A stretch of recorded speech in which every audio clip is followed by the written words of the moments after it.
அப்போது அவர், நான் அதற்கு தகுதியானவன் அல்ல என்றார். நீ தகுதியுள்ளவர் அல்ல என்று எனக்கு தெரியும் என்றேன். நானும் கூட தகுதியற்றவன் என்றேன்.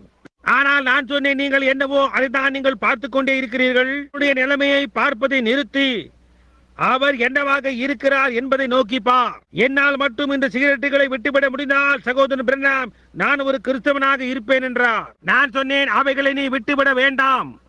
முதலாவது நல்லவனாகி அதற்கு பின்னர் அவரண்டை வர முயற்சிக்கிறாய். அவர் நல்ல மனிதனை ரட்சிக்கும்படியாய் அவர் வரவே இல்லை. தாங்கள் கெட்டவர்கள் என்று அறிந்திருந்த கெட்ட மனிதனை ரட்சிக்கவே அவர் வந்தார் என்று. அதற்கு அவர், அப்படி என்றால் என்றார். நான் சொன்னேன், கவனியுங்கள், உங்களுக்கு நரகத்துக்கு போக விருப்பமில்லை. விருப்பமா? அவர் இல்லை என்றார். நான் சொன்னேன், நீர் போக வேண்டியதும் இல்லை. நீ அங்கே போக கூடாதபடியாய் அவர் மரித்தார் என்றேன். அதற்கு அவர், அப்படியானால் நான் என்ன செய்ய வேண்டும் என்றார். நான் அதற்கு ஒன்றுமில்லை, அது அவ்வளவு சாதாரணமானது என்றேன். அதற்கு அவர், என்னால் மட்டும் முடிந்தால் என்றார். நான் சொன்னேன்,